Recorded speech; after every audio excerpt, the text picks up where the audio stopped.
3 pumpkins were sitting on a pumpkin tree in a very lovely park. And while they sat down there enjoying the sunshine, the first pumpkin actually started up a conversation. And he went, "This farm is the best farm in all of the land. Our master takes very good care of us. In fact, he takes so very good care of us that we are better than any other pumpkin in the land.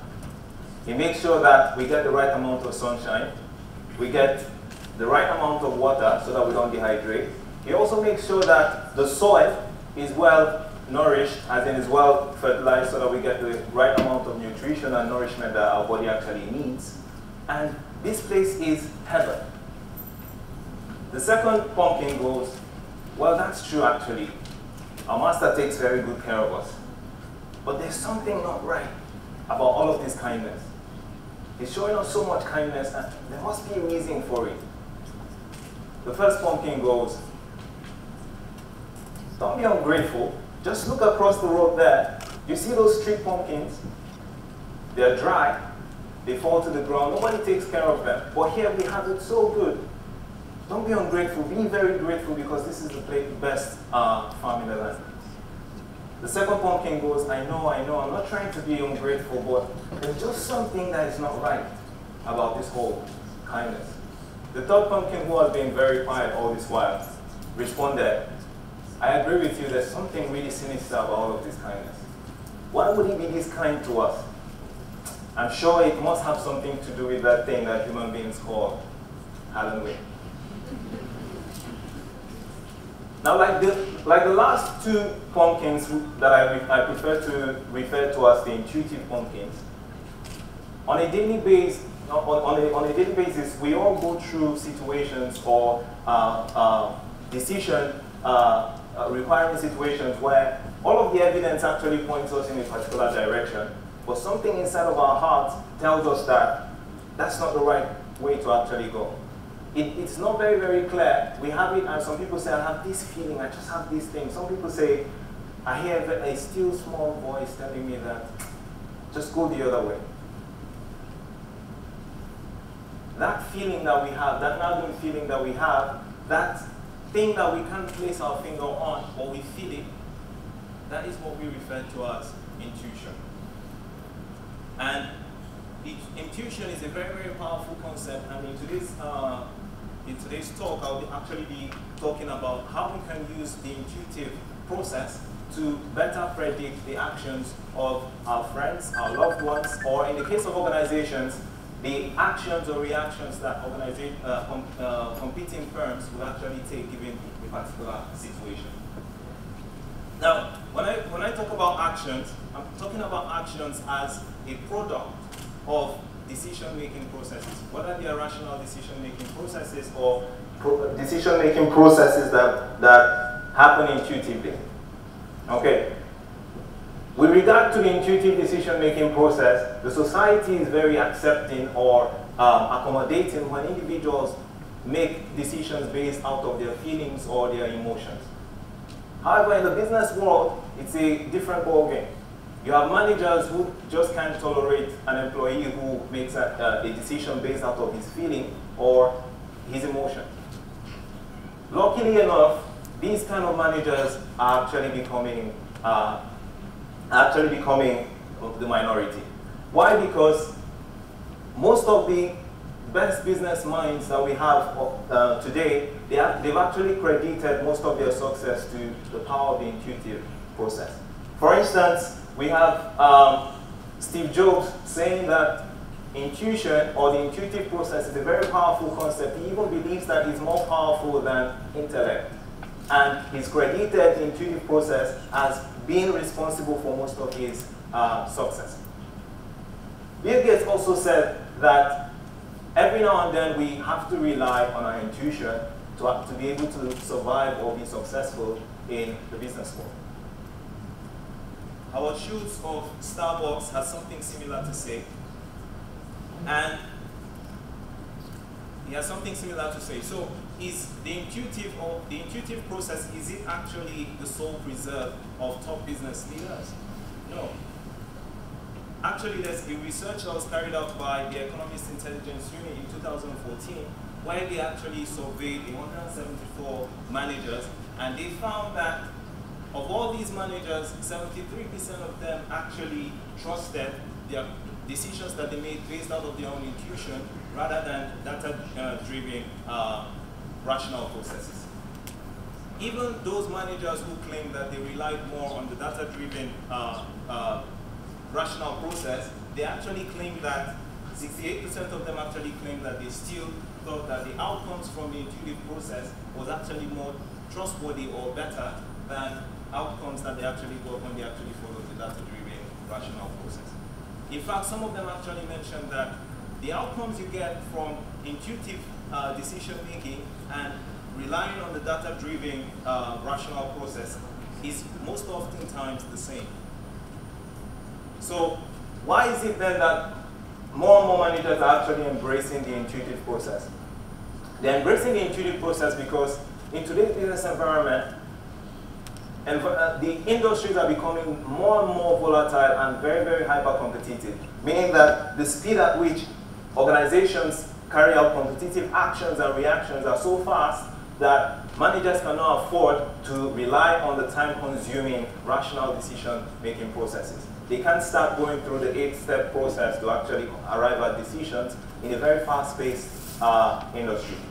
So managers are now relying more on their intuition. But one of the most important arguments that people have against the intuitive process is that they feel that it's a process that allows people to make decisions only out of feeling, or out of their feelings, and they believe that the intuitive process is not a rational process. I will try to debunk that in this particular talk in a few slides to come. So how then does the intuitive process work? The intuitive process actually works in a very, very simple format. I'll try to explain it using an analogy I refer to as the stray dog analogy. Stray dogs, on a daily basis, they actually encounter different types of individuals. They encounter individuals who are kind to them. They also encounter individuals who are very, very nasty to them. So how does a stray dog know if a particular individual is going to be kind to him or is going to actually cause him pain?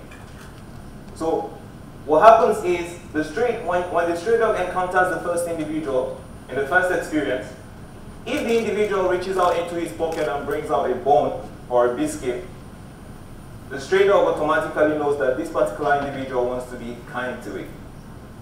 On the other hand, if the individual reaches down to the ground and picks up a stone or a rock, the stray dog automatically doesn't need anyone to tell him that this particular individual is going to cause him pain. So how does intuition then work?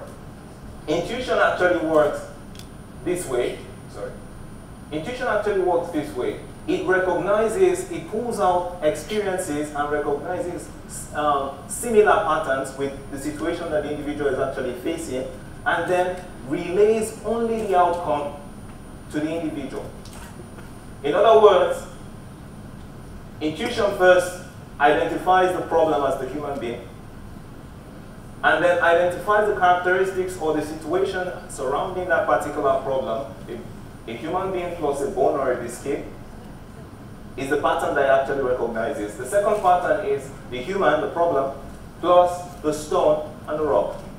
Now once it identifies these patterns, it automatically identifies the outcome of those particular experiences that the dog has had in the past. So all of these pattern recognition process, they actually occur subconsciously. The individual, in this case the stray dog, doesn't even know that this process is going on, because it happens subconsciously and most times in split seconds. What the dog actually gets to feel is the outcome. So when he sees an individual with a piece of rock or something, he already knows that it's pain. That's the feeling that comes in. If he sees an individual with a bone or a biscuit, he knows that he's going to actually be happy. So that's the feeling that the stray dog actually gets. So this is actually the way that all of us actually feel things intuitively. When we say, I know that I know, but I don't know how I know, it is because our intuition is actually feeding us the outcomes, but it's actually carried out the analysis subconsciously. So what we know then is that if we know that this is how the process actually works, as individuals, how can it actually help us to actually make better decisions? Once we understand how the process works, and once we first of all understand that the intuitive process is not an irrational process, it's actually a logical, or is an experience-based logical pattern recognition process, we will learn to trust our intuitions more. So that's when your relative gives you an advice and say you should follow your heart, you should listen to your inner voice, and all of that, they're just telling you to listen to your intuition. And the more we actually pay attention to the intuitive process, the better the life choices we make, and the better we are overall for it. Now that's for the individual. For the organizations, which I'm a little bit more particular, I'm going to be focusing on today a lot. Organizations already understand the intuitive process. They understand that a lot of managers rely now on the intuitive process to actually make decisions. But what's actually lacking is the fact that there is no tool among the competitor analytic toolkit that we have. There's no tool that has been designed to effectively measure how or understand how managers make intuitive decisions, and most importantly, how to use that process to predict the actions that competitors are going to actually take given a particular situation. So over the course of a year, I led a couple of my doctoral students on a quest to actually find a particular framework that we could use to effectively analyze the collective intuitive process of top management teams of different organizations. And what we came up with was a framework we refer to as the Individual Intuitive Analytic Framework. And this particular framework is actually based on, it's currently being developed into a software, and it works by collecting 3 categories of experiential data for each member of a particular top management team. And this particular information can only be collected through the use of competitive intelligence programs. So the first category of experiences that we require to actually make this program work is the evolutionary experiences. Evolutionary experiences are those experiences that we are born with. For instance, a newborn baby doesn't actually need to be taught how to actually breastfeed. They already know it. Such experiences, when you put your hand in fire, it will actually burn you. Such experiences are we refer to as evolutionary experiences.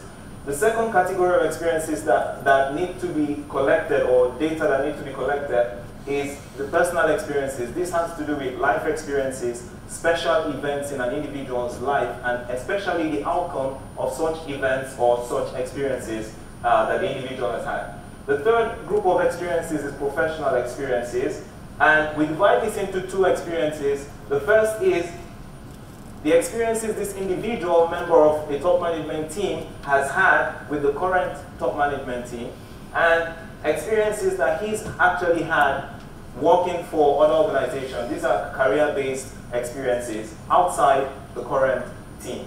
Now, once we collect most of this information, what then happens is an algorithm.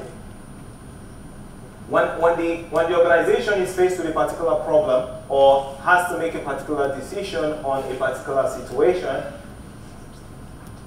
an algorithm first of all identifies the problem situation. It scans the problem and identifies elements of that particular problem, especially patterns that are associated with that particular problem.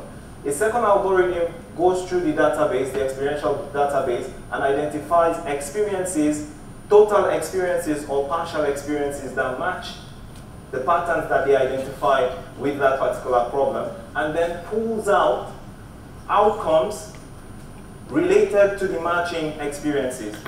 Now, these outcomes are then aggregated for an individual, for instance, and the predominant outcomes for that particular set of experiences are recorded as the individual's intuitive inclination, something we refer to as IIIs.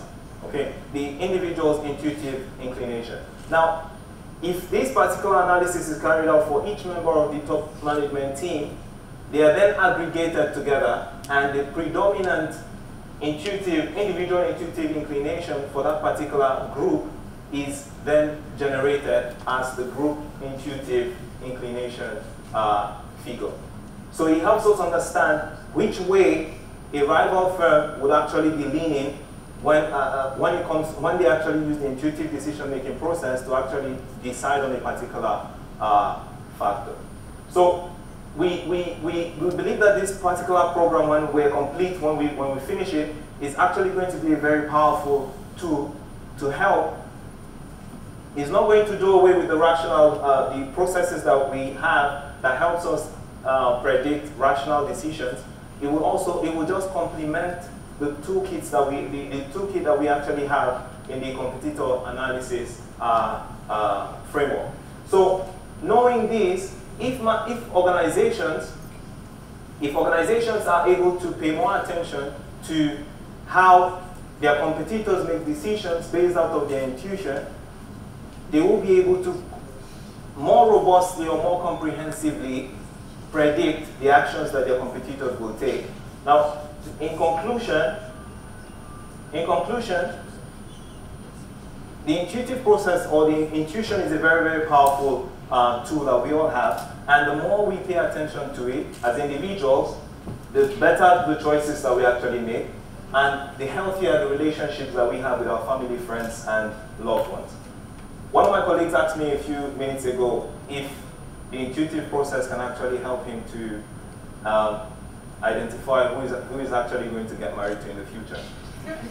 Well, unfortunately, the tool that we actually have is mostly suited to organizations, and that particular tool, the IAF, we believe that if more organizations actually use tools like that, they will be able to more accurately and comprehensively make predictions of the intuitive actions and reactions of rival firms in hyper-competitive industries.